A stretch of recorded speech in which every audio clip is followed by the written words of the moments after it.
जैसे create reportee या फिर नो भी जो भी आ रहा हो, तो उस पर क्लिक करके यहाँ रिपोर्टी वगैरह बना सकते हैं। ठीक है, ये मेरा ऑफिशियल है प्राइवेट का, जिसमें मैं कुछ करूंगा नहीं।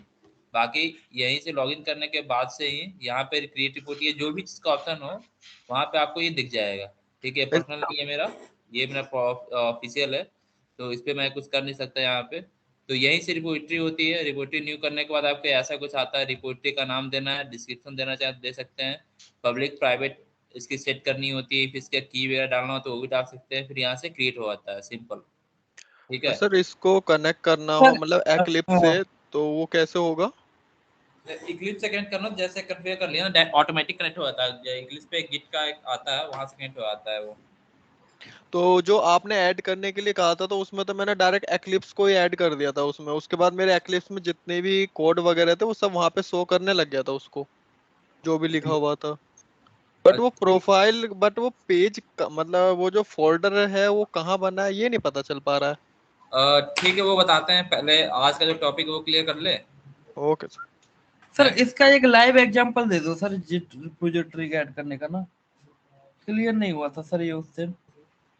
ठीक है, अभी के लिए आज नहीं, अभी का जो आज का टॉपिक मैंने सर ने दिया है गिटअप डेटा प्रोवाइडर पढ़ाने के लिए, पहले उसको कवर करते हैं। अगर टाइम बचता है तो आपकी गिट की देखी जाएगी, ठीक है, या फिर नेक्स्ट क्लास में देखेंगे। ठीक है। ठीक है सर, ठीक है। आज का जो मेन टॉपिक है वो कवर करते हैं ना पहले। डेटा प्रोवाइडर में पढ़ना है आज, ठीक है। तो डेटा प्रोवाइडर के लिए दो तीन चीजें होती हैं कि डेटा प्रोवाइडर का कोड कहाँ लिखा हुआ है, डेटा प्रोवाइडर में क्या क्या चीजें होती हैं, वो चीज। तो पहले डेटा प्रोवाइडर में आता है हमारा @डेटा प्रोवाइडर एनोटेशन। ठीक है, उसके कुछ पैरामीटर्स होते हैं,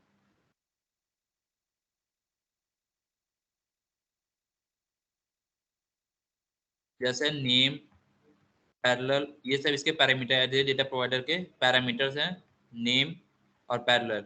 नेम और पैरेलल क्या होता है? नेम होता है डेटा प्रोवाइडर को बताने के लिए, ठीक है, कि ये हमारा डेटा प्रोवाइडर है, वो उसको बता सके, इसलिए ये डेटा प्रोवाइडर आइडेंटिफिकेशन मार्क एक तरीके से कह सकते हैं, या फिर नेम कह सकते हैं। इससे नेम पता चलता है कि ये डेटा प्रोवाइडर का नाम क्या है। ठीक है, उसका पैरेलल का यूज हम इसलिए करते हैं, हमें पैरेलल एजुकेशन करना होता है, तो डेटा भी हमें पैरेलल ही चाहिए होता है। और डेटा प्रोवाइडर क्या करता है? कंटिन्यूस डेटा सेट को प्रोवाइड करता रहता है हमारे मेथड्स के अंदर। तो डेटा प्रोवाइडर के लिए क्या करना होता है? पहले एक कोड लिखना होता है जो हमें डेटा प्रोवाइड करेगा। मतलब कि एक तरीके से सिंपल सा कोड है कि हम कोड डेटा कैसे ले रहे हैं। ठीक है, तो उसके लिए क्या करते हैं, हम एक्सेल से रीड करने के लिए हमारा बेस्ट जो होता है अप्रोच होता है वो होता है 2D ऑब्जेक्ट बनाने का। ठीक है, 2 डायमेंशनल ऑब्जेक्ट का हम जब बनाते हैं तो एक्सेल फाइल के लिए सबसे बेस्ट अप्रोच माना जाता है। मतलब कि होता है एक प्रैक्टिकली भी सबसे बेस्ट अप्रोच है, क्योंकि हम रो एंड कॉलम्स में काम करते हैं। ठीक है, इटरेट करते हैं। तो हमारा एक्सेल सीट से डेटा रीड करने के लिए 2D एरे का ऑब्जेक्ट हम टाइप का मेथड बनाते हैं, उसमें 2D एरे का ऑब्जेक्ट रिटर्न करते हैं। ठीक, उसके बाद ऐसा नहीं है कि हमारा जो डेटा प्रोवाइडर है वो हमेशा 2D एरे ही रिटर्न करेगा या फिर ऑब्जेक्ट ही रिटर्न करेगा। हम जिस तरीके का चाहेंगे डेटा प्रोवाइडर हम अपने अकॉर्डिंग डिजाइन कर सकते हैं, भले वो एरे लिस्ट का हो या लिस्ट का हो या एरे का हो या एरे लिस्ट ऑफ स्ट्रिंग हो। हम कुछ भी अपने अकॉर्डिंग डिजाइन कर सकते हैं, बशर्ते कि वो सिनेरियो उस पर्पस को फुलफिल कर रहा है कि नहीं। तो एक्सेल सीट के पर्पस के लिए डेटा प्रोवाइडर हमारा 2D एरे बेस्ट होता है। तो ये हमारा जो है, ये देख रहा है आपको डेटा प्रोवाइडर एनोटेशन, उसका नाम डेटा प्रोवाइडर हो गया। ठीक है, अब ये जो है ये हमारा डेटा प्रोवाइडर का मेथड है। ठीक है, जिसका क्या रखा हुआ, इसमें हमने स्टैटिक रखा है ताकि इसको हम बिना ऑब्जेक्ट के डायरेक्ट कॉल कर सके। ये हमारा ये ऑब्जेक्ट 2D ऑब्जेक्ट का रिटर्न टाइप है और ये मेथड का नाम है। ठीक, अब इसके अंदर में जो रिटर्न करेगा कहाँ से वैल्यू आ रही है, तो ये वैल्यू आ रही है इस मेथड की तरफ से, और मेथड कहाँ पे? यहाँ लिखा हुआ है। तो ये बेसिकली मेथड कुछ नहीं है डेटा प्रोवाइडर का, ऐसा कोई खास हैवी चीज नहीं है, बस मेनली ये है कि हम डेटा कैसे ले रहे हैं और डेटा प्रोवाइडर को कैसे हम दे रहे हैं। ठीक है, मतलब कि किसी भी फाइल से हम डेटा किस तरीके से ले रहे हैं, मतलब एक्सेल शीट से हम डेटा 2D एरे में ले रहे हैं तो 2D एरे यहाँ रिटर्न कराएंगे। अगर डेटा हमारा एरे लिस्ट में हम यहाँ से रिटर्न करवा रहे हैं तो एरे लिस्ट का हम बनाएंगे। तो हम जिस तरीके से अपना डेटा फेच करना चाह रहे हैं, डेटा स्टोर करना चाहते हैं, उस तरीके से का हम डेटा प्रोवाइडर क्रिएट कर सकते हैं अपने अकॉर्डिंग। ठीक है, तो यहाँ पे जैसा मैंने बताया एक्सेल के लिए 2D ऑब्जेक्ट का 2D एरे बेस्ट होता है, तो हमने 2D एरे लिया है यहाँ पे, उस पर हमने एक्सेल शीट से डेटा गेट करवा लिया। ये तो बताने की जरूरत नहीं पड़ेगी एक्सेल शीट से डेटा कैसे रीड करते हैं, ये तो सर ने प्रैक्टिस करवाए होंगे पहले आप लोगों को जावा की क्लास में। हेलो। यस सर, नीचे का तो आता है। हाँ, तो ये सिंपल बस ये देख के आपको समझ में आ रहा हो क्या है।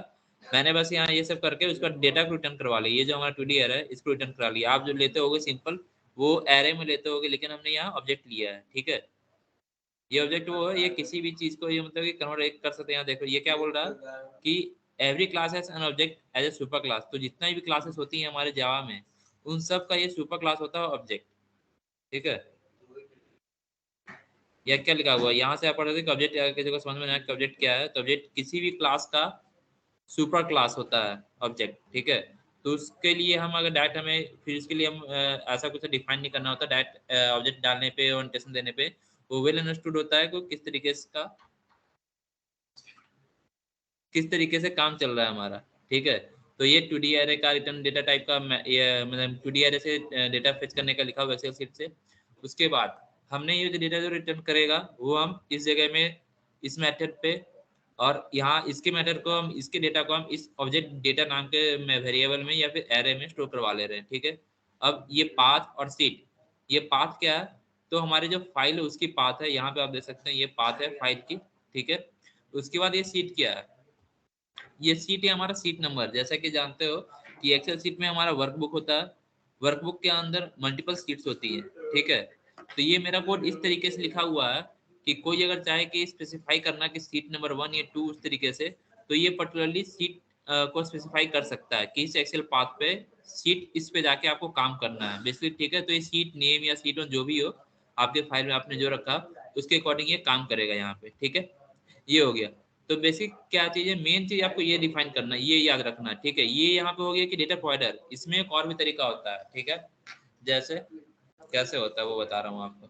ये तो हो गया हमारा कैसा कि अगर हम एक्सेल शीट से डेटा ले रहे हैं तो उस तरीके से। अगर हम चाहे कि बिना एक्सेल शीट से डेटा रीड किए डाटा 2D एरे हम रिटर्न कराएं, तो ये हमारा होता है एक बेसिक जनरल तरीका कह सकते हैं, या फिर कैसे बताऊं, एक कॉमन सा वे कह सकते हैं कि इसके इस तरीके से भी हम डेटा रख सकते हैं। ठीक है, सिंपल सा एक 2D एरे हम क्रिएट कर देंगे, बात खत्म। हमने 2D एरे क्रिएट कर दिया, हमारा डेटा प्रोवाइडर हो गया। आप इस तरीके से भी जनरली प्रैक्टिस के लिए डेटा प्रोवाइडर यूज कर सकते हो। ठीक है, इंटरव्यू में कभी क्वेश्चन ही पूछ लेता है कि आप बेसिक डेटा प्रोवाइडर का एक डेटा प्रोवाइडर आप लिख के बताओ, तो वो बोलेगा कि एक्सेल से कैसे। तो अगर वो बोलता है कि एक्सेल से लिखना तो आपको ये चीज डिटेल लिखनी पड़ेगी। अगर वो बोलता है सिंपल डेटा प्रोवाइडर रखना है जिसमें कि 2 यूजर नेम 2 पासवर्ड दे दिए गए हों, तो कैसे डेटा आएगा, तो ऐसे डेटा आएगा। ठीक है, हम इस तरीके से 2D एरे हो गया, इसमें मान लो यूजर नेम रख दिया USER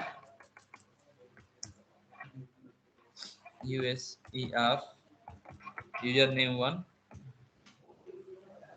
कॉमा पासवर्ड 1। ठीक है, ये हो गया एक पहला डेटा हो गया। ठीक है,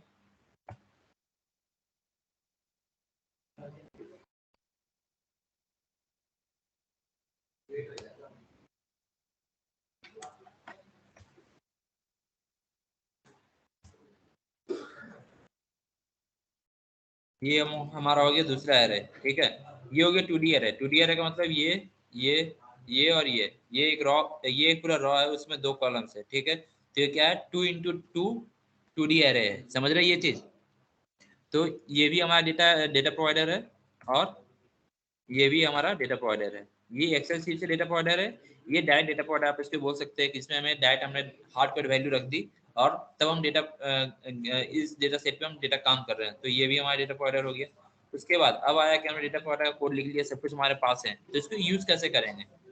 तो यूज करने के लिए हमें अपनी टेस्ट क्लास में आनी होगी। ठीक है, तो टेस्ट क्लास में क्या होता है कि हमारे पास at the rate test annotation होती है, उसके अंदर कुछ पैरामीटर्स होते हैं। ठीक है, जैसे कि priority, data provider class, data provider, test, description वगैरह, ये हमारे पैरामीटर्स होते हैं। इसमें भी 2 चीज़ है। अगर मैं ये डेटा प्रोवाइडर का जो कोड है, ठीक है, ये जो कोड है डेटा प्रोवाइडर का कोड, अगर मैं इसको अपने पेज क्लास के अंदर इंक्लूड करा देता हूँ ऐसे, तो मुझे इस क्लास वाले जो एनोटेशन है इसकी जरूरत नहीं पड़ेगी, ठीक है। मुझे ये क्लास डिफाइन करने की जरूरत नहीं पड़ेगी। ये क्लास डिफाइन हम क्यों कर रहे हैं? क्योंकि हमें पता नहीं है किस जगह पे है इस क्लास के, तो इस क्लास टेस्ट को बताने के लिए हमें यह डिफाइन करना पड़ रहा है कि ये जो हमारा है इस जगह पे डेटा प्रोवाइडर क्लास है, ये हमारा डेटा प्रोवाइडर क्लास है, और उस डेटा प्रोवाइडर क्लास के अंदर ये हमारे डेटा प्रोवाइडर का मेथड है। और मेथड का नाम कैसे, जैसे मैंने बताया कि हम डेटा प्रोवाइडर का एक नाम देते हैं, ये हमारा हो गया डेटा प्रोवाइडर का नाम। इस नेम के अकॉर्डिंग इसको पता चल रहा है हमारे टेस्ट को कि इस क्लास के अंदर इस नाम के डेटा प्रोवाइडर से हमें डेटा फेच करना है। समझ में आ गया इतना? हेलो हेलो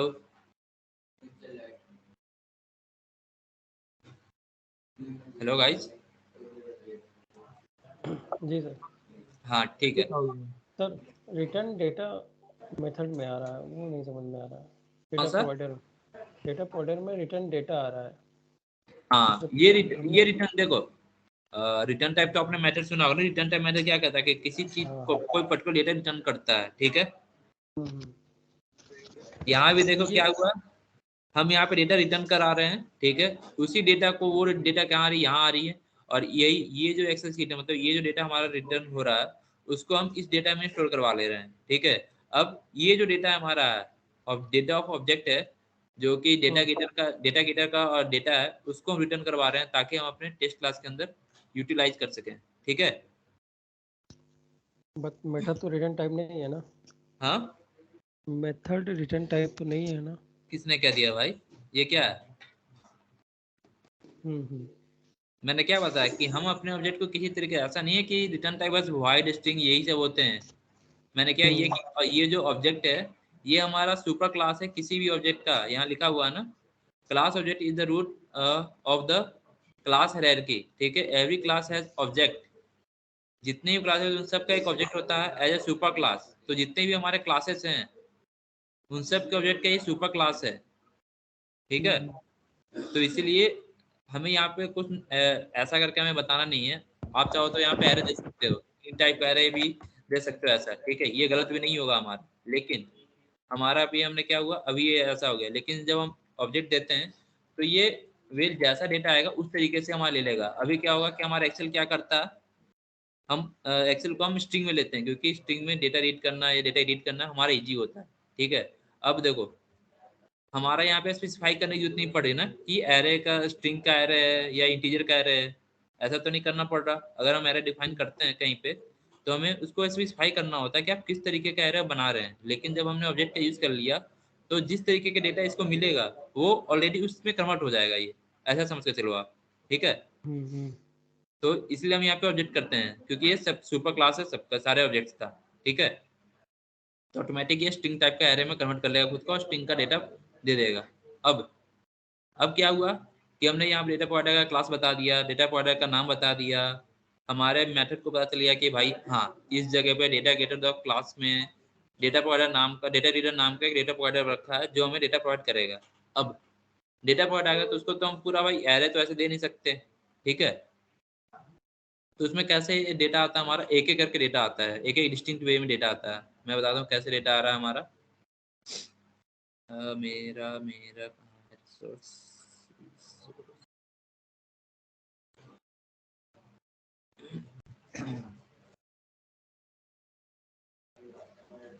ये देखो हमारे पास ये डेटा, इसमें क्या है, email ID, password, mobile, expiry year, expiry month, ठीक है। और हमारे पास क्या है, email, password, mobile, expiry year, expiry month. तो जितने रॉस होते हैं, जितने कॉलम्स होते हैं, उसके अकॉर्डिंग हम अपना डेटा प्रोवाइडर में मेथड फिट करते हैं, ठीक है। ये सिक्वेंसली डेटा आता है, एक रॉ वाइज डेटा हमारा आता है तो हमने उसी अकॉर्डिंग दिया है। ये रॉ, ये रॉ, ये रॉ, ये हमारे सारे सॉरी कॉलम्स हैं, ठीक है। पर्टिकुलर रॉ में डेटा हमारा रॉज में आता है, ठीक है।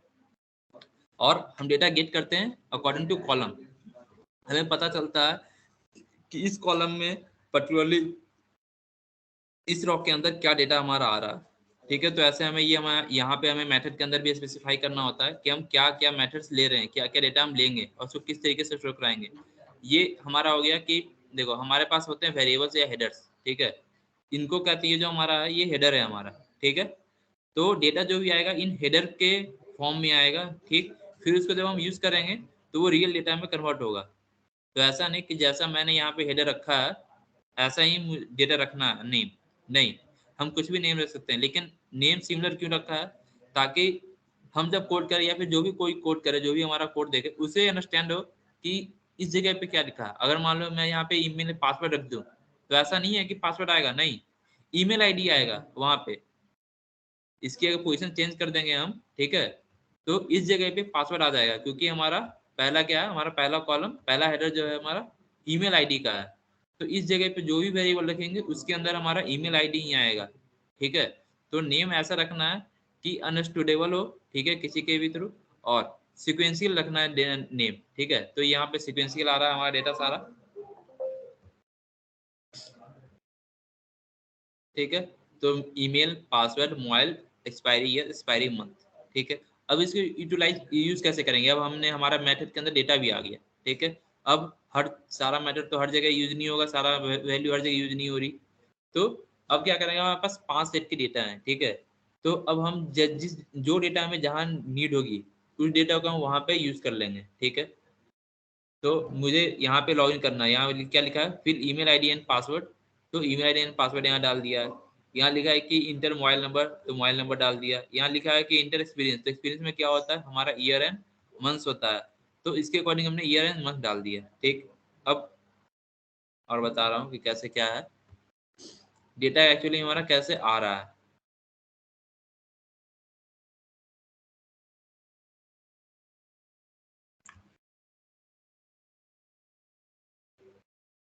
खुला नहीं,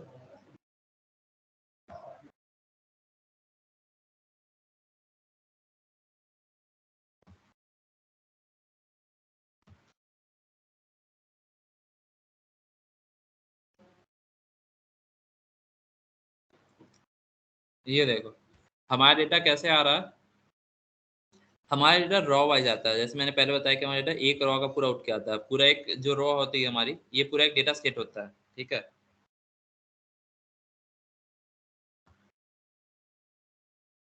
ये जो हमारा रॉ हो गया यहाँ तक, ये पूरा एक डेटा सेट है, ठीक है। Email ID, password, mobile number, experience year, experience month, ये हमारा पूरा डेटा सेट ऐसे ही डेटा उठ के आ रहा है, ये पूरी पूरी एक रॉ उठ के हमें दी जा रही है कि हमें इस पे करना। अब क्या करना है उसके बाद, और जब हमें पूरी रॉ दी जा रही है तो हमें पूरी तो सब जगह यूज नहीं करनी, तो हम एक एक करके डेटा यूज करते हैं। सिक्वेंसली डेटा आता है, ईमेल में ईमेल आएगा, पासवर्ड जैसा सीक्वेंस, सेकंड नंबर पासवर्ड है तो सेकंड नंबर पे वेरिएबल पे पासवर्ड ही आएगा। जैसे मैंने बताया कि हम ऐसा नहीं कि हम इधर चेंज कर देंगे तो ईमेल में पासवर्ड आ जाएगा, पासवर्ड में ईमेल आ जाएगा, नहीं, जो जैसे जिसकी सीक्वेंस है उसमें वही आएगा। यहाँ पे अगर मैं पासवर्ड भी कर दूं तो इस जगह पे ईमेल आईडी आएगा, ठीक है, हमेशा, और इस जगह पे पासवर्ड ही आएगा हमेशा, क्योंकि उसकी पोजीशन इस तरीके से, हेडर्स इस तरीके से बने हुए हैं, जैसे हमारे हेडर्स हैं इस तरीके से हमें डेटा आएगा, ठीक है। तो आपको ध्यान रखना है कि सीक्वेंस सही दे और नेमिंगक्लेचर सही हो। अब डेटा हमारा इधर आ गया, तो पहला क्या डेटा आएगा, डेटा प्रोवाइडर बेसिकली क्या करता है कि डेटा प्रोवाइडर हमारा होता है जो सेट ऑफ डेटा प्रोवाइड करता है मल्टीपल इटरेशन के लिए। तो डेटा प्रोवाइडर का हम यूज क्यों करते हैं, डेटा प्रोवाइडर का हम यूज क्यों करते हैं कि सिंगल टेस्ट को मल्टीपल डेटा सेट के लिए इटरेट करने के लिए हमें डेटा प्रोवाइडर चाहिए होता है। अगर हम सिंगल यूज करें तो बार बार क्या होगा कि हमें बार बार डेटा बदल बदल के बार बार कॉल करना पड़ेगा। ऐसे क्या होगा, हमने मेथड यूज कर लिए, डेटा प्रोवाइडर प्रोवाइड करा दिया, ठीक है। और जब मेथड का यूज करेंगे, अपने एग्जीक्यूट करेंगे, तो जितनी डेटा है, अभी यहाँ पे 10 डेटा है, अगर यहाँ पे अगर 50 डेटा होगी तो हमारा सेम टेस्ट केस 50 बार चलेगा।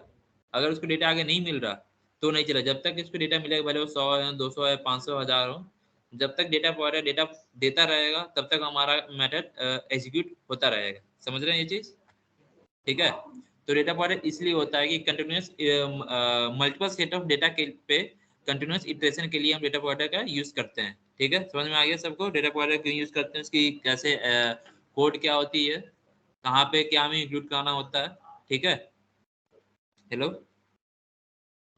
राहुल भाई, इसमें एक चीज बताओ आप, यहाँ पे फिर हमें लूपिंग यूज करने की रिक्वायरमेंट नहीं होगी, राइट? नहीं नहीं नहीं नहीं, हम डेटा प्रोवाइडर, तभी तो मैंने बताया, देखो लूपिंग अलग चीज है, ठीक है। लूपिंग में क्या होता है कि हमें कुछ हमारा पास कुछ इन पॉइंट और स्टार्टिंग पॉइंट होता है, इसके बीच में हमें काम करना होता है, ठीक है। लेकिन यहाँ पे ऐसा कुछ नहीं है, यहाँ पे लूप भी नहीं है, यहाँ पे बस सिर्फ डेटा है। हमें ऐसा करना है कि ये हम अपना काम बचा रहे हैं। मैंने क्या बोला कि हार्ड वर्क नहीं करना ना, हमें स्मार्ट वर्क करना है। तो ये स्मार्ट वर्क करने का तरीका है कि अब किसी ने हमारे कंपनी में क्लाइंट ने बोल दिया कि मेरे पास 100 लोग हैं, इनके 100 क्रेडेंशियल्स है, मुझे वेरीफाई करना है, ठीक है, 100 के लिए कि काम कर रहा है कि नहीं पर्टिकुलर फंक्शनलिटी। अब आप ये तो नहीं करने बैठेंगे ना कि हर बार आप डेटा अलग अलग 100 डेटा हर बार एक एग्जीक्यूट हुआ, फिर दूसरी डेटा फिर आपने सेव की, फिर एग्जीक्यूट किया, फिर तीसरी डेटा सेव की, फिर एग्जीक्यूट किया, फिर चौथी डेटा सेव की, फिर एग्जीक्यूट किया। ऐसा तो नहीं करेंगे हम बार बार, काफी टाइम लग जाएगा। तो फिर क्या आया, फिर डेटा प्रोवाइडर आया, तो उसने क्या किया कि सारी चीजों को एक डेटा ग्रुप में बाइंड कर दिया, ठीक है, और उस ग्रुप को बार बार रिटर्न करता रहेगा जब तक कि डेटा प्रोवाइडर में डेटा रहेगा, ठीक है। मैंने क्या बताया कि अभी यहाँ पे 10 डेटा है तो 10 बार हमारी चलेगी, ठीक है, और आगे आते तो 11 बार जो है उतनी बार चलेंगी। ये हर बार का जितनी डेटा होगा, हर बार डेटा प्रोवाइडर का जितनी डेटा डेटा प्रोवाइडर प्रोवाइड करेगा उतनी बार ये इटरेट हमारा लूप करेगा, ठीक है। अगर आपको देखना तो मैं भी दिखा देता हूँ कैसे हमारी काम करती है एक चीज, कि क्या क्या डेटा आ रहा है, ठीक है। आप ध्यान रखना कि कौन सी जगह पे क्या डेटा आ रहा है।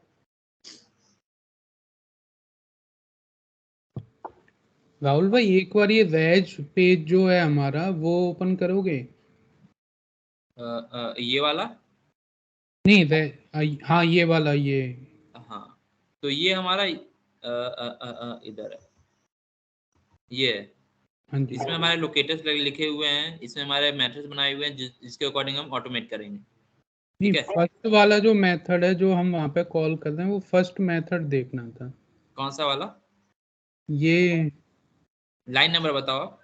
क्लिक ऑन रजिस्टर बटन के बाद जो हम डेटा ले रहे हैं ना, ईमेल एंड पासवर्ड। अच्छा अच्छा अच्छा, हाँ ठीक। जी। ये देखो यहाँ ऐसे डेटा आ रहा है, वो डेटा हमने इस मेथड को दिया, ईमेल आईडी एंड पासवर्ड। अब वो पासवर्ड जिसके जिसके जहाँ पे हमने यूज किया उस जगह पे वो एंट्री देता जाएगा। यहाँ पे ईमेल आईडी फील्ड है, उसमें सेंटिस करा दिया, ठीक है। उसके बाद अब यहाँ पे क्या कर रहे हैं कि ऐसा होता है कि ईमेल आईडी डालने के बाद एक नीचे पैपअप एक विंडो मतलब कि एक कुछ लिस्ट का आती है, ठीक है, जिसमें ये ईमेल आईडी होता है, मतलब सेशन से आता है, सेशन कह लें तो सेशन आता है। सेशन पे हमें क्लिक करना होता है, इसलिए मैंने यहाँ पे ये डायनेमिक एक्सपाथ बनाया है कि जो भी डेटा हमारा आएगा, ईमेल आएगा, उसके अकॉर्डिंग ये खुद से अपना एक डायनेमिक एक्सपाथ बना लेगा, डायनेमिक एलिमेंट बना लेगा और उस पर क्लिक करा देगा, ठीक है। तो ये अभी मैं डिबग करके दिखाऊंगा तब आपको तो चीजें क्लियर होंगी अच्छी तरीके से, कैसे डेटा आ रहा है। ओके भाई। अभी मैं डिबग कर रहा हूँ, फिर समझ में आएगी चीजें सही से, ठीक है। मैंने यहाँ डिबग पॉइंट लगा रखा है कि कहाँ पे रुकना है, मैं सीधे इस पे ही रुकूंगा, इस जगह पे।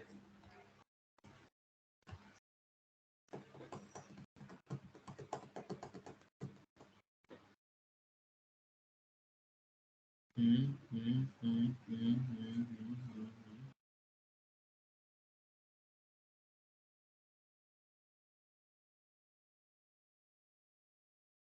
Station page.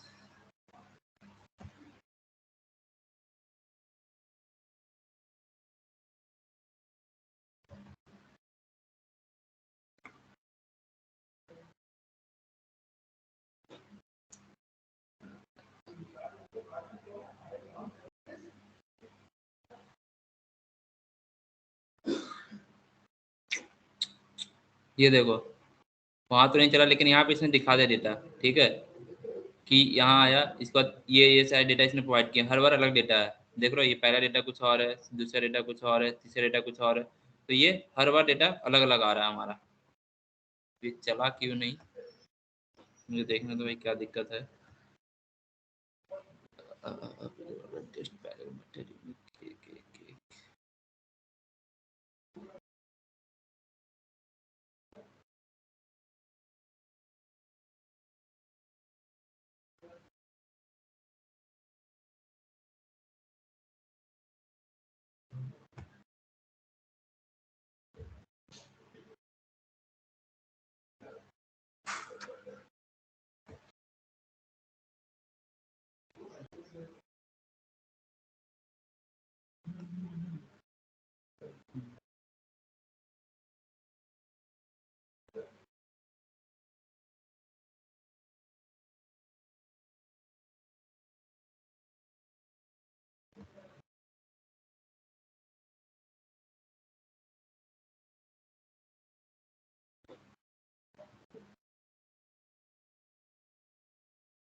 क्रोम का वर्जन आई थिंक अपडेट हो गया है।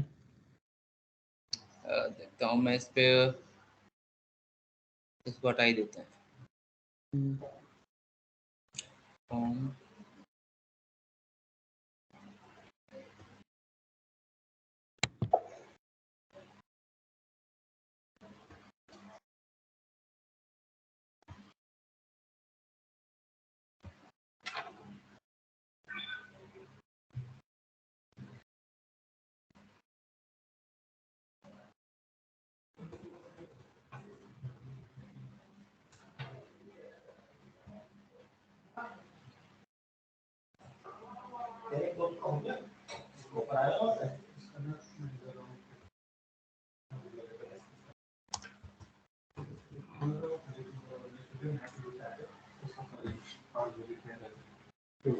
पाँच बजे भाई मेरी वो होती है मीटिंग, एक डेली स्टैंड अप शाम की, भाई प्लीज चेंज करवा दो, तो पूछने में चेंज करवा दो।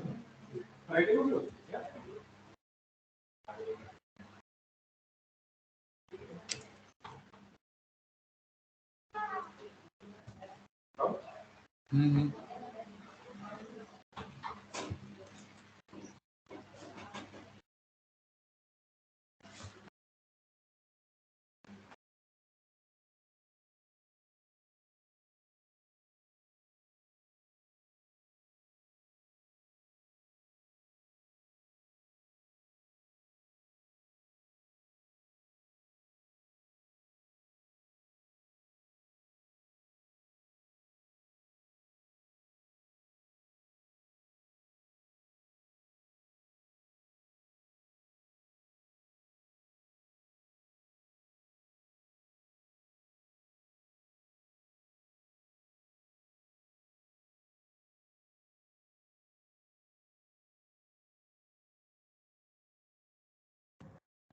भाई राहुल भाई, टास्क मैनेजर से एक बार क्रोम ड्राइवर को क्लोज करना पड़ेगा आपको, क्योंकि बैक एंड में उसका प्रोसेस री ओपन है।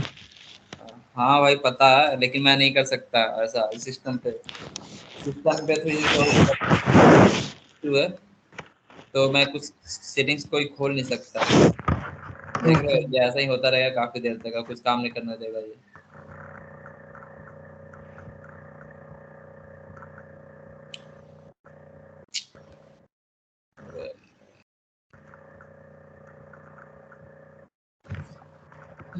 ये अलग ही पंगा हो गया। एक मिनट, कैसे कर सकते हैं इसको। मैं कोड आपको दूंगा, अपने पे रन करके देख लेना, कोड चलेगा सही से, ठीक है। ये पहले भी सेम कोड से मैंने क्लास पढ़ाया है, तो ये काम करता है। बस वही है, इसका वर्जन पुराना था, चेंज लेटेस्ट अपडेट हो गया, इस कारण से दिक्कत है यहाँ पे। एज पे चला दूं राहुल भाई, एज पे या ब्राउज़र पे, मॉजिला पे? सब पुराना ही है सर, नया तो कुछ। अच्छा देखता हूँ एक बार चला के क्या आ रहा है। बेस फायरफॉक्स का इसके अंदर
यार अपडेट हो गया क्रोम ब्राउजर वर्जन ही अपडेट हो गया मेरे। एक मिनट मैं दूसरे से अभी कर रहा हूँ आपको।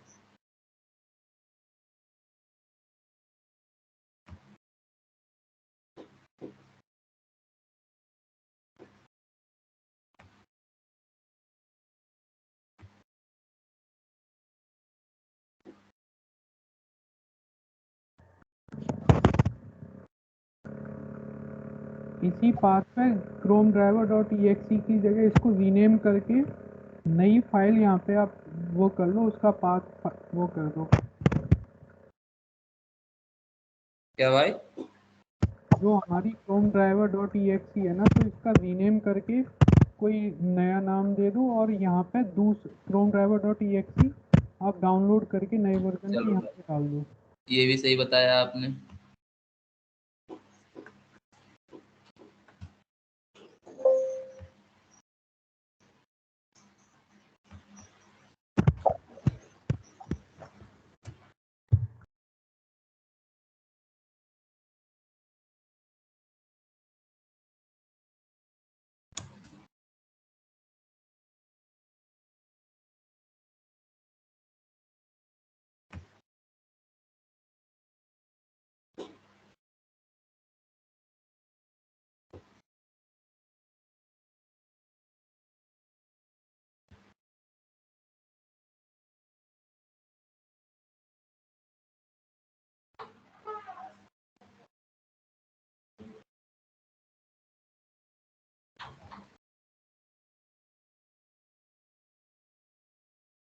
हो गया खत्म हो गया।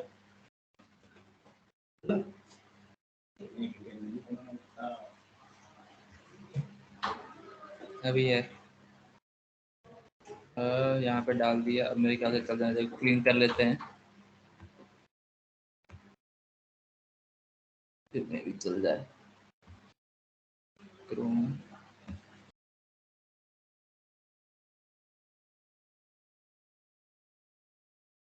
चलो भाई चल गया। ये भी अलग ही समस्या देख रहे हो, मैंने कट कर दिया, ठीक है। मैंने कभी क्रोम इंस्टेंस कट कर, लेकिन तब भी दोबारा खुला। अगर हम ऐसे जनरली सिंगल बिना डेटा प्रोवाइडर का यूज करते हैं तो ये हमारा प्रोग्राम एग्जीक्यूशन बंद हो आता है, ठीक है। लेकिन जितनी बार ये चलेगा, जितनी डेटा प्रोवाइडर इसको डेटा देगा, उतनी बार ये हमारा डेटा प्रोवाइड चलता रहेगा, कोड चलती रहेगा। तो अभी मैं इसको कट करके डिबग करके दिखाऊंगा। अभी डिबग डिबग डिबग डिबग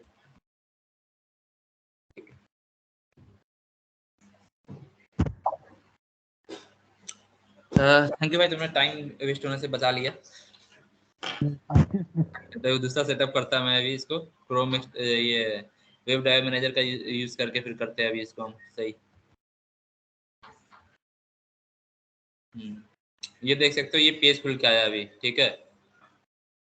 आप यहाँ देखो, यहाँ पहला डेटा क्या आ रहा है अभी हमारे पास डेटा आ रहा है, आपको दिख रहा होगा यहाँ पे, जैसे ओवर करूँगा तो आ रहा है सोमर 22E, ठीक है। और हमारे एक्सेल में क्या है, पहला 22E का जो ईमेल आईडी है वो हमारा पहला डेटा है, ठीक है, डेटा सेट है। उसके अंदर पासवर्ड ये है, ईमेल आईडी ये है 670 और 35 एक्सपीरियंस इसका है, ठीक है। अब ये हो गया हमारा, ठीक है। कहाँ गया इक्लिप्स? अभी देखो मैं डायरेक्ट इसको रोक के दिखाऊंगा कहाँ पे कैसे चल रहा है। जो ये फेल होगा, ठीक है। ऐसा मतलब कि स्क्रिप्टिंग में गलती है, ये उस तरीके से लिखा हुआ ही है कि लास्ट में मिसिंग इसके कुछ कोड्स हैं जो मिसिंग इसका से फेल होगा ये, ठीक है। तो अभी मैं डायरेक्ट दिखाऊँ डेटा कैसे आएगा। पहला डेटा मैंने आपको दिखाया कि 22E और 670 का हमारा मोबाइल नंबर आएगा, ठीक है। अभी मैं इसको डायरेक्ट कर दूंगा, अगर बोलो तो एक एक स्टेप डिबग करके दिखाऊं कैसे। सिंगल लाइन डिबग करके दिखा दो भाई। चलो ठीक। ये देखो यहाँ पे पहले इस एक्सपार्ट में मैंने क्या बताया था कि ईमेल आईडी आया, ठीक है। ईमेल आईडी आने के बाद मैंने क्या बताया था कि यहाँ पे डायनेमिक एक्सपार्ट में बना रहा हूँ किसके लिए, तो ये जो सेशन है इसके लिए डायनेमिक एक्सपार्ट मैंने बनाई है, ठीक है। ये एक्सपार्ट हमारा हो गया, इस पर क्लिक करेगा, क्लिक करके आगे बढ़ जाएगा और यहाँ पे ईमेल आईडी है प्रिंट करा देगा। यहाँ देखो ईमेल आईडी है प्रिंट करवा देगा आगे। अगर एरर मैसेज दिखेगा तो, लेकिन एरर मैसेज कुछ इसको दिख नहीं रहा, तो ये कैच ब्लॉक में आएगा और लिखेगा यहाँ पे इज नॉट रजिस्टर करके ऐसा, ठीक है। कैच ब्लॉक में आ गया। अब email ID is not registered ऐसा आ गया, ठीक है। ये क्योंकि ये रजिस्टर्ड नहीं है अभी, इसलिए ये हमारा पासवर्ड आ गया, ठीक है। ये इस कारण से मैंने बताया ना फेल होने के लिए लिखा हुआ है कोड, तो ये फेल होगा। अभी क्या बताया इसने कि ईमेल आईडी रजिस्टर नहीं है, लेकिन देखो यहाँ पे ये ऑलरेडी रजिस्टर आ रहा है, ठीक है। तो इस पर ध्यान मत दो, ये इस तरीके से ऐसा कोड ही किया हुआ है। ये हो गया। अब मोबाइल नंबर एंट्री करनी है इसको, तो अब देखो यहाँ पे भी, यहाँ जो है यहाँ क्या क्या आ रहा है, यहाँ भी आप देख सकते हैं। यहाँ पे ये ईमेल आईडी आया, ये पासवर्ड आया, ये मोबाइल नंबर आया, यहाँ पे ईयर एंड एक्सपीरियंस मंथ, ठीक है। सेम डेटा, वही सेम डेटा इधर भी आया, यहाँ पे 70। अब ये सेम डेटा अंदर आएगा, ठीक है। ये इधर आ गया। अब देखो यहाँ पे एक चीज़ और, ये मैंने हार्ड कोड की हुई है, किसी को बताने के लिए कुछ किया होगा, और फिर इसी तरीके से ये रह गया, ठीक है। ये हो गया हमारा। अब इस पे आ जाएंगे इस मेथड पे, ठीक है। ये सेम किस करेगा, क्या करेगा, हमारा मोबाइल नंबर दे देगा जो हमारा है वो, ये मोबाइल नंबर इसने यहाँ पे इसने दे दिया, ठीक है। अब आ गया जॉब फंक्शन जो भी है, इसके आगे अपना परफॉर्म करेगा, ठीक है। इसके आगे हमें यहाँ पे एक्सपीरियंस ईयर वगैरह लेना है, तो मैं सीधे इस पे डिबग पॉइंट लगा रहा हूँ यहाँ, ठीक है। इसमें जो भी था सब कुछ सेट करके अब ये आ गया कि एक्सपीरियंस पॉइंट फील्ड कौन सा, एक्सपीरियंस ईयर फील्ड और एक्सपीरियंस मंथ फील्ड, ये यहाँ पे डेटा भी ये देगा 5, ठीक है। ये हो गया। अब सेट स्किल्स जो भी है ये करेगा,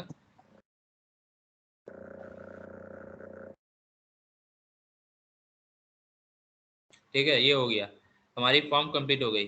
अभी क्या हुआ, मैंने सिर्फ एक डेटा सेट के लिए यूज किया ये, और एक डेटा सेट कौन सा हमारा, ये जो हमारा सेकंड कॉलम है, सेकंड रो है, ये हमारा एक पूरा डेटा सेट है, ठीक है। तो हमारी कोड जो है इस डेटा सेट के लिए कम्प्लीटली एग्जीक्यूट हो चुकी है। तो हम बोल सकते हैं कि हमने एक डेटा सेट के लिए यूज किया, अपना जो स्क्रिप्ट लाई है हमने एक डेटा सेट पे वर्क किया है, ठीक है। तो ये मल्टीपल डेटा सेट को बार बार यूज करने, जैसे मैंने अभी हार्डकोड वहाँ किया हुआ था मोबाइल नंबर पे, तो वहाँ पे क्या हो रहा था कि उस जगह पे बार बार हमें इसको बार बार लिखने की जरूरत पड़ रही थी, लेकिन अब डेटा बड़े से हमें लिखने की जरूरत नहीं पड़ेगी। सेम डेटा जितनी बार आएगा उतना बार वो डेटा उठाता जाएगा। अभी देखो ये एक बार है, ठीक है। अब इसको जैसे मैं प्ले करूंगा तो ये क्रोम इंस्टेंस मेरा बंद हो जाएगा, ठीक है। अभी देखो तुम देख रहे हो कि ये हमारा सब कुछ फील्ड है। अभी जैसे मैं प्ले करूंगा और मैंने यहाँ पे डिबग पॉइंट लगा रखा है इस जगह पे, ठीक है। तो अगेन यहाँ पे आकर रुकेगा और ब्लैंक पे फॉर्म खुलेगी जिसके अंदर कुछ नहीं होगा, ठीक है। ये खत्म। दूसरा इंस्टेंस खुला, क्रोम लॉन्च हुई, एक्सपेंड हुआ। अभी इस जगह पे क्लिक करेगा, रजिस्टर बटन पे क्लिक करने के बाद ये फॉर्म खुल गया हमारा नया, ठीक है। अभी ये सेकंड डेटा आ रहा है हमारे पास, देख सकते हो। ईमेल आईडी नहीं आई, पासवर्ड तो मैंने सेम रखा है, मोबाइल नंबर नहीं आया, एक्सपीरियंस ईयर नहीं आया, एक्सपीरियंस मंथ नहीं आया। अब वेरीफाई कराएंगे कि कैसे है। तो अभी देख लो यहाँ पे क्या है, SG2 हमारा जो सेकेंड ईमेल आईडी SG2 करके है, ठीक है क्या यहाँ पे SG2, हाँ। तो सेकेंड ईमेल आईडी हमारी SG2 है। मोबाइल नंबर कौन सा है हमारा 704 है, और एक्सपीरियंस क्या है 4.4 है, ठीक है। तो देख लो मोबाइल नंबर हमारा कौन सा है 704, एक्सपीरियंस ईयर 4 और एक्सपीरियंस मंथ 4। मतलब कि एक बार कोड को रन करने पे मल्टीपल डेटा सेट के लिए हम एक बार में कोड हम यूज कर सकते हैं, एग्जीक्यूट कर सकते हैं। इसके लिए हमारा डेटा पॉइंटर का हम यूज करते हैं, ठीक है। अभी मैं इसको अगर डायरेक्ट प्ले कर दूं पूरा, तो ये जब तक चलेगा जब तक कि इसके पास हमारी वो मतलब कि डेटा इसका खत्म नहीं हो जाता है। तो मैं अभी एक बार आपको कंप्लीट रन करके दिखाऊंगा अभी कि कैसे रिपोर्ट वगैरह कैसे जनरेट होता है, क्या होता है, ठीक है। अभी मैं कंप्लीट रन कर रहा हूँ, अब देखते जाओ कि कितनी बार ये इटरेट होता है हमारा।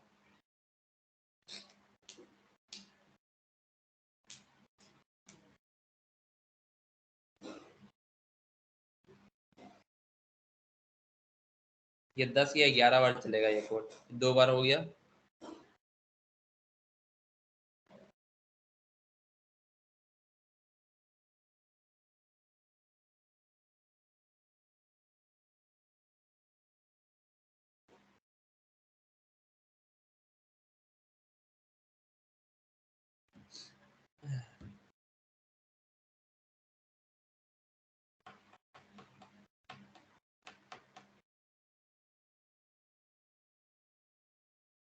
ये देख रहे हैं अभी कौन सा है, RE वाले पे है, मतलब हमारा फोर्थ डेटा अभी आया है, ठीक है। फोर्थ डेटा अभी चल रहा है। ऐसे ही करके जितने भी डेटा होंगे यहाँ पे ये एक ब्लैंक, यहाँ पे देखो एक ब्लैंक डेटा भी होगा, आगे दिखाऊंगा, ब्लैंक डेटा भी एक आएगा, ठीक है। इसमें डेटा कुछ नहीं है, लेकिन यहाँ पे हमने डेटा ऐसे ही ब्लैंक स्टोर कराया हुआ है इस जगह पे, तब भी आएगा उसको, क्योंकि यहाँ पे उसको डेटा मिल रहा है, भले वो ब्लैंक है क्यों ना हो, लेकिन इसको डेटा मिल रहा है, तो ये 11th पोजीशन के लिए भी चलेगा, ठीक है। मैंने ऐसा सेट कर रखा, देखो अभी अगर अपडेट कर दिया नया तो हो सकता ना भी चले, लेकिन चलना चाहिए उसके 11th पोजीशन के लिए भी, ब्लैंक डेटा के लिए भी, मतलब कि कुछ सा भी डेटा हो, डेटा प्रोवाइडर प्रोवाइड करेगा और कोड हमारा रन करेगा, इसके लिए हम यूज करते हैं डेटा प्रोवाइडर।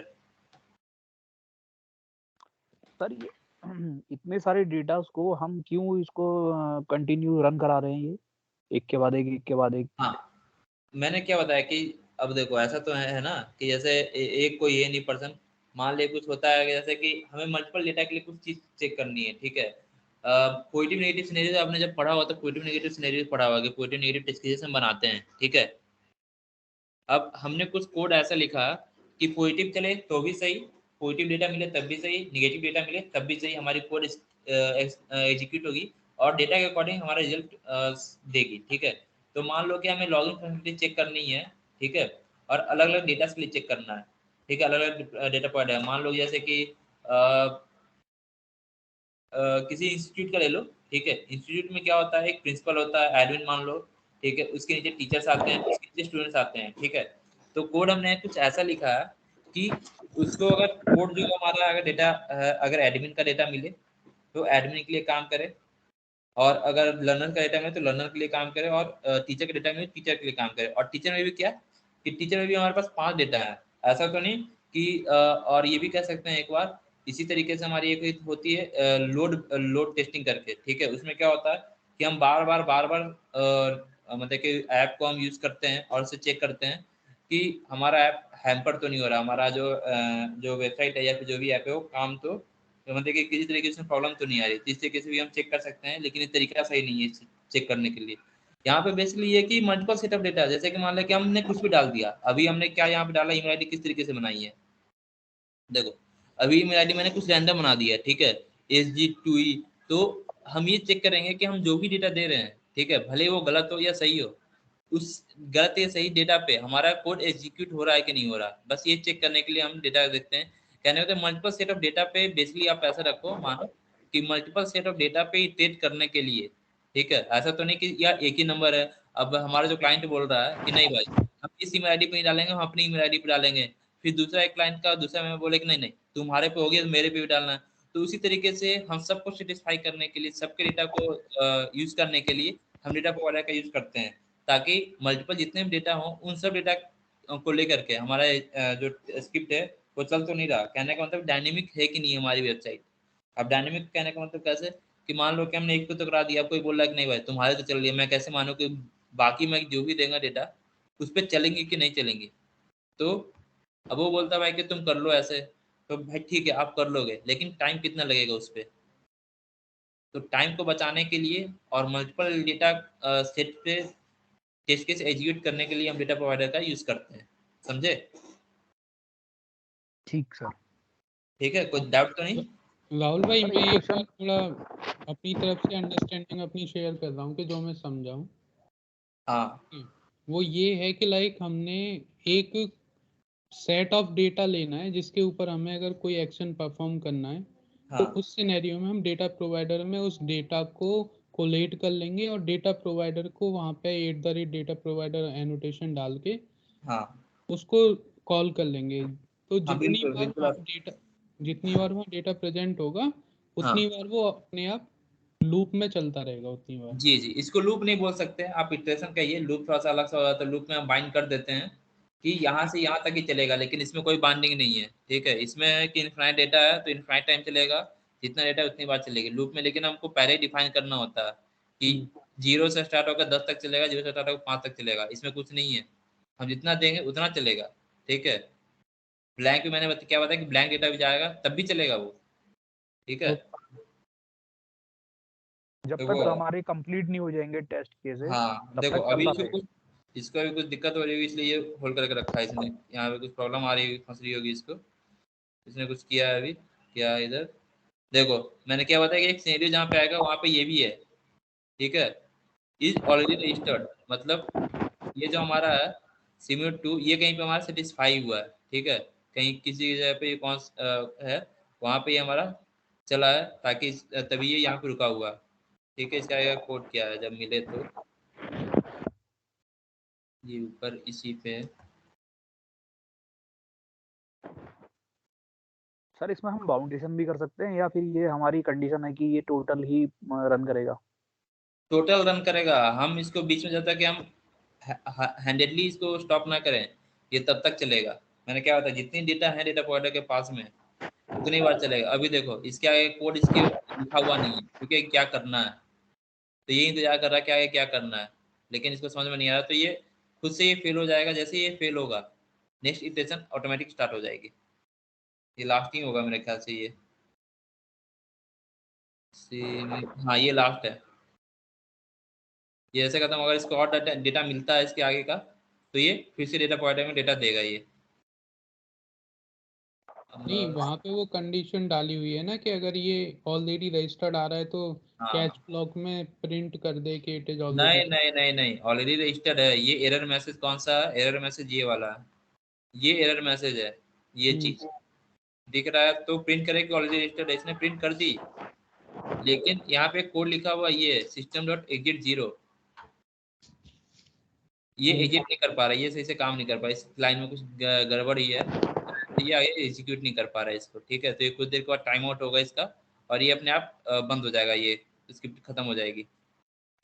इसका टाइम आउट कितना होता है, लाइक कितने? ऐसा तो नहीं भाई, ये खत्म हो चुकी है, देख रहे हो ये खत्म हो चुका है, लेकिन इसके साथ टेस्ट के आगे लिखा नहीं है कोड, इसका से ये आगे रुका हुआ है। अभी ये स्क्रिप्ट खत्म हो गई है हमारी, देख रहे हो ये जो हमारी स्क्रिप्ट बंद हो चुकी है। देख ली। अब रिपोर्ट दिखा दो, रिपोर्ट कैसे बन के इसकी आ रही है। आउटपुट ईमेलेबल रिपोर्ट, ये देख रहे हो कैसे क्या क्या हुआ इधर, ये सब कुछ आ रहा है। ये इतनी बार चली है ये डेटा, तो आपको उतनी बार डेटा का डेटा रिपोर्ट ये दिखा रहा है, ठीक है। तो सर ये एग्जिट क्यों नहीं हुआ, ये इसमें क्या एरर आ गई? एक मिनट देख रहा हूँ क्या एग्जिट क्यों नहीं हुआ ये। अच्छा इसमें नेगेटिव टेस्ट केसेस भी हम रन करेंगे क्या? नहीं ऐसा हम देखो ऑटोमेशन में हम नेगेटिव नहीं करते हैं, ठीक है। ऑटोमेशन हम किसी भी चीज़ का नेगेटिव टेस्ट केस ऑटोमेट नहीं करते हैं, ठीक है। ये सिंपली ये है कि हम मल्टीपल डेटा के लिए हम चेक करते हैं कि हमारे हमने एक के लिए तो चेक कर लिया, ठीक है, सर्वर पे हमारे बहुत सारे डेटा है ना, तब उन सभी को चेक हम कैसे करेंगे, ठीक है। तो कोड आगे आपको ऐसा भी लिखना पड़ सकता है कि डेटा सर्वर से आपको डेटा उठाना है, ठीक है। अब सर्वर से जितने भी डेटा आ रहे हैं, ठीक है, उतनी बार आपको कोड रन करना। भाई आप ऐसा तो नहीं करोगे ना कि एक बार लूप चलाया तो एक बार चलेगा एक बार चलेगा, नहीं ऐसा नहीं कर सकते हम, वो बहुत ज़्यादा टाइम लगेगा और हर बार कोड की लाइन भी बढ़ेगी। तो हम सीधी सीधी से क्या करेंगे कि एक ही बार कोड हमारा रन होने से पहले डेटा प्रोवाइडर में हम डायरेक्टली हम सर्वर से हम डेटा रख लेंगे, ठीक है, और डेटा प्रोवाइडर का यूज़ करके फिर हम मेथड में डेटा प्रोवाइड कराते रहेंगे। जितनी बार भी डेटा हमारे सर्वर पे होगी उतनी बार हमारा मेथड रन करने लगेगा, ठीक है। और ये क्लोज क्यों नहीं हुआ, एक मिनट। राम भाई ये डेटा प्रोवाइडर हमने पहले कहीं सुना था ना शायद, मेरे ख्याल से किसी टॉपिक में या कहीं। नहीं, ये मैंने ही बोला था समर भाई को कि मुझे इंटरव्यू में पूछा था, ये हमने कवर किया नहीं था, अच्छा तो समर भाई को बोला था मैंने हाँ बताने के लिए। देखो इसके आगे डेटा शायद इसको मिला नहीं, इसका से डेटा इसने यहीं पे रोक दिया है, फिर कुछ गड़बड़ी हुई 9।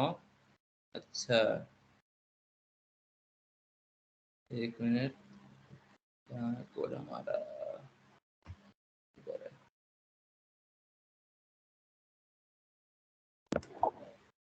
देखो यहाँ पे ये जो सिस्टम डॉट एग्जिट है ना, इसने क्या किया कि पहले ही एग्जिट कर दिया, ठीक है, मतलब कि कोड खत्म होने से पहले ही इसने एग्जिट कर दिया, तो ये ड्राइवर एग्जिट हो चुका पहले ही, इसका से ये क्लोज नहीं हो कर पा रहा है यहाँ पे, ठीक है। इसका लेकिन इसका हम यूज कहीं नहीं करते, ये मैंने ऐसे ही लगाया था एक टेस्टिंग के लिए, तो ये फालतू की चीज़ है, इसका हम कहीं यूज नहीं करते, इस पर क्या ध्यान मत देना। बस इसी कहाँ से एग्जिट नहीं हो पाएगी, पहले ही सिस्टम एग्जिट कर दिया हमारे क्लोज होने से पहले ही, तो जब एग्जिट करे तो ड्राइवर तो हमारा पहले खत्म हो चुका है। अब ड्राइवर क्लोज करने के लिए बचा ही नहीं कि जो इसको जो हमारा जो ड्राइवर क्विट करने का जो मेथड लिखा है वो हमारा आगे कर पाएगा। तो राहुल भाई उस सिनेरियो में ड्राइवर नॉट फाउंड का एरर नहीं आना चाहिए था हमारा। अब आना तो चाहिए था, मैंने इस पर ध्यान नहीं दिया, लेकिन थोड़ा सा देखना पड़ेगा मुझे भी, ठीक है। मैंने बताया ना कि पहले एक्सपेरिमेंट मैंने वो लगाया था देखने के लिए कि डेटा प्रोवाइडर के बीच में कैसे हम ब्रेक करते हैं, ठीक है। कि मान लें मिड टाइम पे मुझे अगर ब्रेक, जैसे किसी ने पूछा था कि कैसे ब्रेक करते हो, मिड टाइम पे ब्रेक करने के लिए मैं वो चेक कर रहा था, फिर इसका हुई नहीं क्लास, मैं लिया नहीं, और फिर इसी तरीके का कोड वो रह गया, तो मैं इस पर ज़्यादा चेक नहीं कर पाया, ठीक है। तो अगर मैं नेक्स्ट टाइम फिर से क्लास लेता तो आगे की मैं इसे देख लूँगा कैसे क्या हुआ, अगर ध्यान में रहता है मुझे तो अभी क्लास के बाद, ठीक है। तो मैं नेक्स्ट क्लास में आपको बता दूंगा कि क्यों ऐसा क्यों हुआ, वो ये कटा क्यों नहीं, या फिर जो भी था डाइवर क्विट क्यों नहीं हुआ हमारा, ठीक है। ओके राहुल और भाई, कोई इस वाल ये जो आपने टेस्ट क्लास और पेज क्लास बना रखी है, इसकी कोडिंग आप प्रोवाइड कर सकते हो क्या? ये चीज़ हाँ हाँ। नहीं, मैं प्रोवाइड तो कर दूंगा, लेकिन अगर इस सिंपल से 5 लाइन की स्क्रिप्ट के लिए भी अगर आप मेरी स्क्रिप्ट मांग रहे हो तो फिर आपने मतलब कुछ नहीं सीखा। नहीं नहीं, मैं उस लिए नहीं मांग रहा, मैं इसलिए मांग रहा हूँ, ये टाइम्स जॉब्स का वो है, तो लाइक हम डेटा वो तो कर लेंगे, सिर्फ डेटा प्रोवाइडर का कॉन्सेप्ट इसमें जो यूज हुआ है उसको थोड़ा डीपली देखने के लिए।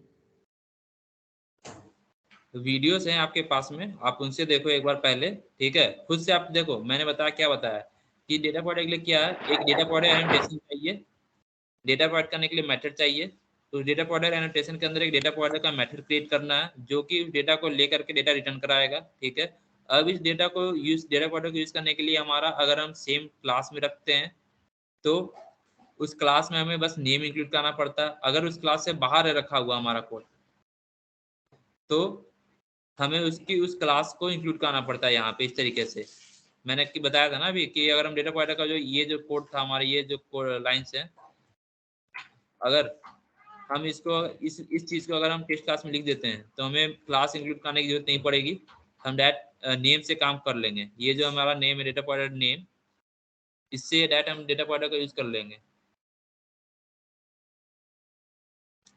Okay guys, hello. इसी पेज को थोड़ा सा नीचे स्क्रॉल करोगे राहुल भाई, थोड़ा सा और? बस ये नीचे ऐसे ही फॉल्स कोड है, ये इसका कोई यूज नहीं है। ओके बस यही है काम की चीज़, आपकी इतनी ही थी इसलिए इतना ही बताया। अभी आप कोड देख लो ये चीज़, और मैं ये कोशिश करता हूँ ये चीज़ आपको मैं भेज देता हूँ आपकी चैट पे, ठीक है। तो ठीक आप है। इससे देख लेना कैसे क्या चीज़ें होती हैं, बाकी का कल कंटिन्यू करते हैं, ठीक है। काफ़ी लेट हो चुका है। ठीक ठीक है। मैं चैट में भी शेयर कर दे रहा हूँ, ठीक है, डेटा प्रोवाइडर का कोड। फिर देखो चला गया आपके पास कोड, थैंक और यू। क्लास का है मैं वो भी शेयर कर दे रहा हूँ कि आप देख लो, लेकिन मैं एक्सपास वगैरह कुछ शेयर नहीं करूँगा, आपको खुद से बनानी है, ठीक ठीक है भाई, ओके। कौन सी क्लास खुद से बनानी है? ये जो है